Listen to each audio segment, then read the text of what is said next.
Ini adalah pemeriksaan fisik pada bayi baru lahir ya. Untuk alat bisa diperhatikan, ada beda nggak sama fetis dewasa? Beda. Stetoskop ya. Jadi kita butuh stetoskop, termometer. Nah ini mungkin di dewasa yang jarang dipakai ya. Ini apa namanya? Ya, atau bahasa kerennya adalah midline. Nah terus termometer untuk mengukur suhu, penlight nanti untuk cek refleks ya. Kemudian tensi kalau di bayi nggak dibutuhkan sebetulnya ya. Kapas juga tidak. Ya sisir ini juga tidak dibutuhkan. Sisir juga untuk menyisir rambut aja tidak dibutuhkan. Nggak ada masalah ya. Nah, pemeriksaan fisik pada bayi baru lahir itu prinsipnya sama dengan servis pada dewasa. Tekniknya sama ya. Ada berapa? Ada 4. Apa aja? Inspeksi, palpasi, cuma kalau perkusi jarang buka ya. Udah gitu aja, nggak usah komunikasinya. Apakah bersedia? Baik, saya merawat Cici. Ketemu lagi ya kemarin. Hari ini kita mau pemeriksaan fisik. Pemeriksaan fisik itu kalau bayi yang pertama kita kan mengukur TTV sama antropometri ya. Cuma kalau saya lebih suka mendahulukan yang TTV gitu ya. TTV dan yang paling dahulukan saya cek itu biasanya respirasi. Karena khawatir bayinya nangis gitu ya. Kalau udah nangis kan kita heart rate dan sebagainya itu kita suka susah ya. Ini bayinya kita dekatkan aja ya. Kita dekatkan. Kemudian kita pakaikan selimut. Kayak bisa saya lihat. Pipi dulu, nah, saya mengukur respirasi dulu ya, supaya si bayi kalaupun menangis kita mengukur yang lain tidak. Yang dilihat respirasi itu adalah pergerakan dari perut, abdomen. Berapa normalnya? 30 sampai 60 sampai 60 menit. Suhunya normalnya berapa? 36,5.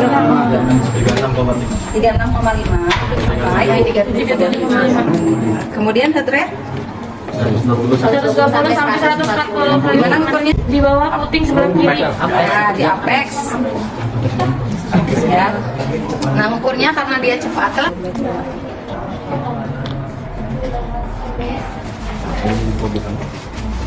Nah, jadi selama 1 menit jari kita tuh ada berapa ya yang pakai per 10. Jadi step 10, 1, 2, 3. Jadi kita per 10 aja. Pertama yang diukur adalah lingkar kepala, lingkar dada, berat badan, panjang badan ya. Terus kita mengukur yang mana dulu? Kalau misalnya mengukur berat badan, panjang badan, ini bayinya kita buka bajunya. Namanya butuh selimut ya, biar bayinya nggak kedinginan. Kalau ukur berat badan harus normalnya berapa berat badannya? 2,7 sampai 4.000 gram. Panjangnya? 48 sampai 52. Ya, panjang. Nah ini kan posisinya dia begini ya. Nanti kita buka. Ya kan kalau ada ini nanti kan ngeganjel. Atau kalau mau di sini bisa, cuma enak. Ini, nah ini bayinya kita. Ini luruskan. Nah, kanan kiri harus sama ya. Berapa nih dia? 44 ya? 44 cm. Kepala, lingkar dada.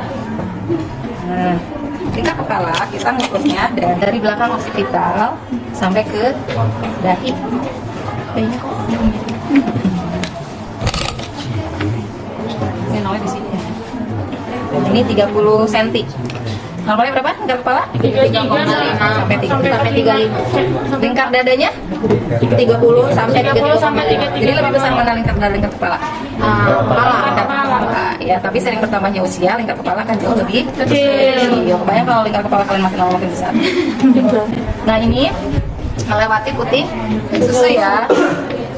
Kita balik. 28. Ini hati-hati ngangkatnya, ini kan ada besinya, jangan sampai nyangkut.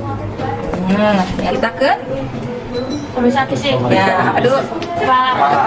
Ya pertama kepala. Apa yang kita inspeksi? Fontanel anterior. Fontanel ya, sutura. Nah ini kalau diperhatikan, kalian lihat nggak kayak ada garis nih? Nah ini namanya garis sutura. Ya. Nah ini adalah fontanel. Ini fontanel anterior atau ubun-ubun anterior, ubun-ubun depan. Bentuknya seperti diamond, sekitar 2,5 sampai 4 cm. Lebih lebar dari itu berarti kita curiga ada hidrocephalus. Ya.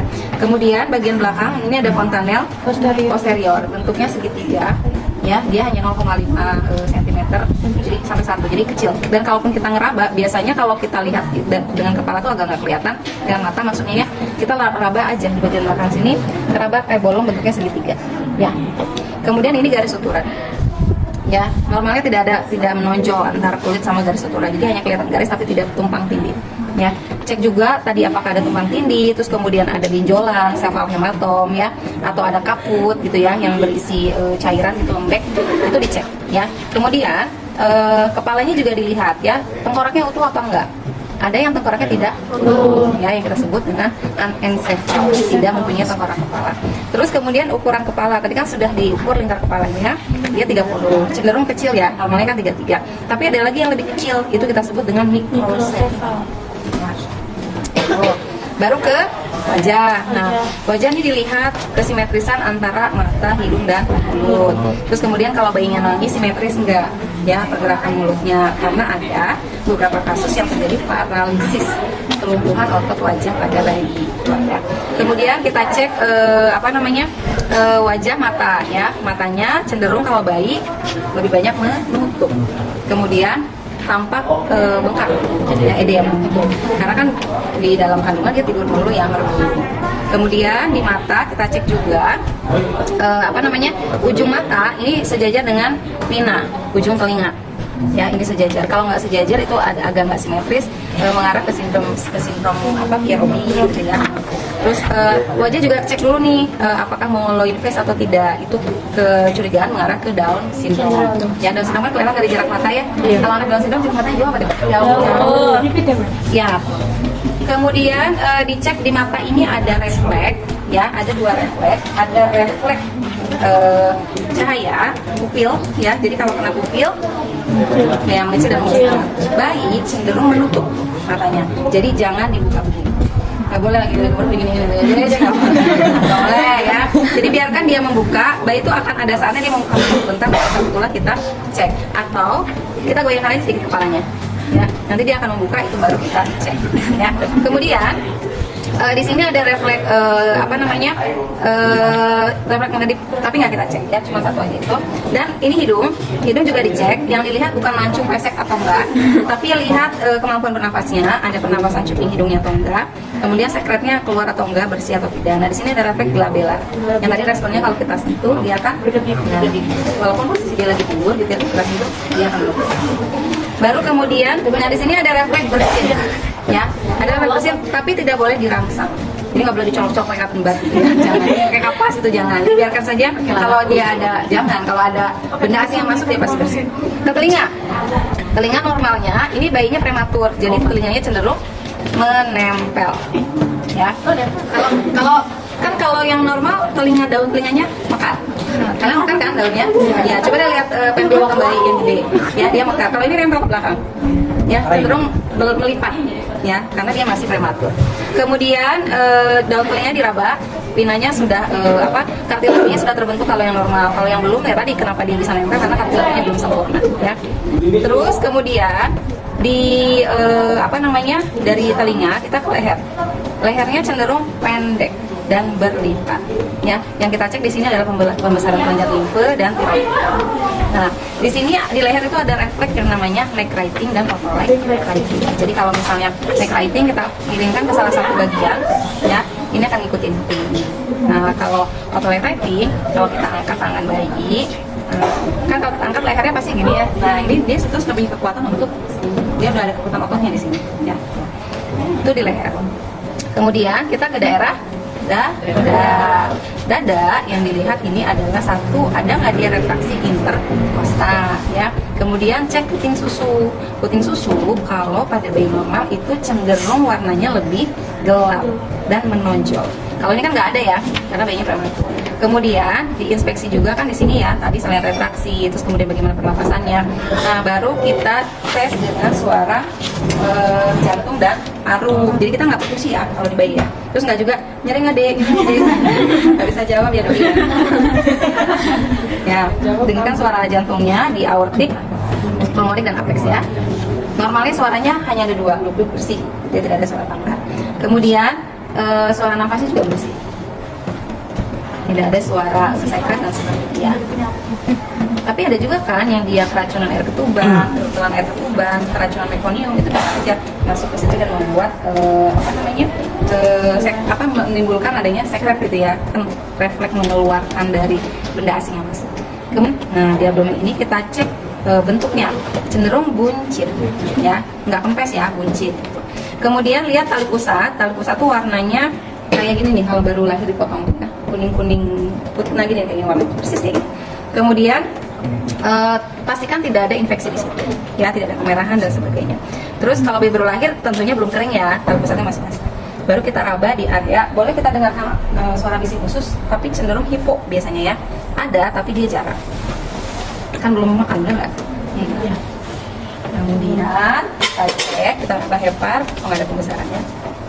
Sini juga ya daerah lian kita raba pembesaran ya. Oke, itu di abdomen. Sebelum ke genital kita ke ekstremitas dulu. Itu dulu. Ekstremitasnya tangan ada dua, bergerak aktif normalnya ya. Jadi fleksi ekstensi. Jadi kalau bayi benar itu nggak mau diem. Terus cek ada fraktur ini nggak nih, klavikula apa enggak ya. Kalau ada fraktur klavikula tuh biasanya bayinya nangis aja tuh, salah satu kan nggak bergerak. Kalau bergerak aktif berarti normal. Kemudian dicek jarinya ada berapa? 10. Ada 10 ya. Kalau dia lebih dari 10 kita sebutnya adalah polidaktili. Kalau berselaput kayak gini kita sebutnya apa? Sindaktili ya. Nah di sini ada refleks menggenggam atau palmar grasp. Jadi kalau kita taruh di sini tangan kita, pasti refleks itu akan menggenggam dengan kita ya. Kemudian di ekstremitas, nah di ekstremitas juga sama, cek kakinya ya. Cek kakinya simetris dan aktif dia ya. Tepuk aja nggak lurus begini. Kemudian cek juga jarinya, ada 10, dia ada selaput ya. Jadi kita namakan sindaktili. Terus cek refleks juga di sini ada refleks menggenggam sama plantar grasp. Dan ada refleks Babinski. Jadi kalau kita sentuh membentuk huruf L ya, kalau balik. Nah begini, ini respon jari-jarinya tuh akan dia ngelebar dulu gini atas begini. Kalau kita kan enggak, kalau kita belum bisa tuh aja udah narik gitu.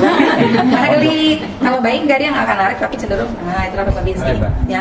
Dan itu tidak ada di dewasa. Jadi makanya kita sebut refleks primitif pada bayi karena ada cuma di bayi. Nah kemudian kita cek punggung ya, punggung kita raba. Nah kita raba tulang belakangnya. Normalnya utuh nih, nggak bolong. Kalau bolong kita sebutnya adalah ada yang nggak utuh nih tulang vertebranya. Sebutnya apa? Spina bifida ya. Dan di sini juga ada refleks nih, kalau kita sentuh, sentuh 1 kali gitu ya. Jadi dia akan bergerak nih punggungnya, gitu ya. Itu namanya refleks galang ya. Kemudian refleks massa tubuh. Refleks massa tubuh itu ada 2, ada refleks Moro ya, sama refleks startle. Jadi kalau refleks Moro itu biasanya berespon terhadap suara yang sangat keras.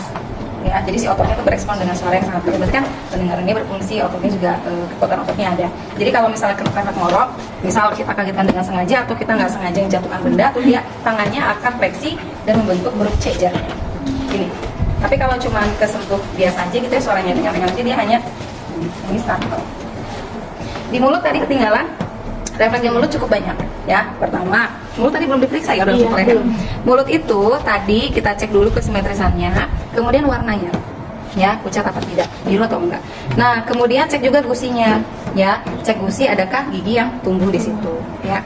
Cek juga nih kalau misalnya ada bibir suming kan udah kelihatan ya, itu kita sebut dengan labio skizis. Dan cek juga palatumnya ya, palatum tuh yang langit-langit yang di atas. Nah, kalau normal tuh utuh, nggak ada celah. Kalau ada celah kita sebutnya palatoskizis. Jadi kalau kelainannya bibirnya ada celah, palatumnya ada celah, kita sebutnya labio palatoskizis. Kemudian refleks di sini banyak ya.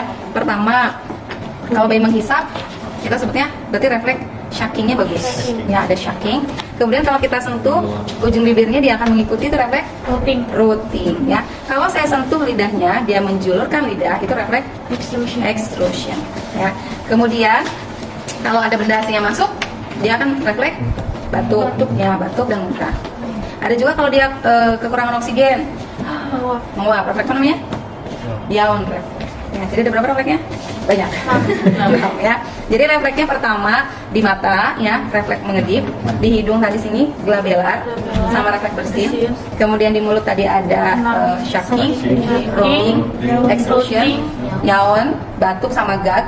Ya, di leher tadi ada neck writing dan otolite writing, di jari ada palmar grasp, di kaki ada plantar grasp, kemudian di punggung ada refleks jalan, di kaki juga tadi ada Babinski, ya, dan ada refleks yang terakhir adalah step and dance, dancing atau merangkak. Jadi kalau kita balik di sini, dia seperti akan merangkak. Atau kalau kita berdirikan gini nih, nah kakinya pasti akan naik turun. Jadi kaki itu nah gitu tuh, ya. Ini namanya step and dance. Tapi hati-hati ngangkatnya ya, ini harus ditopang.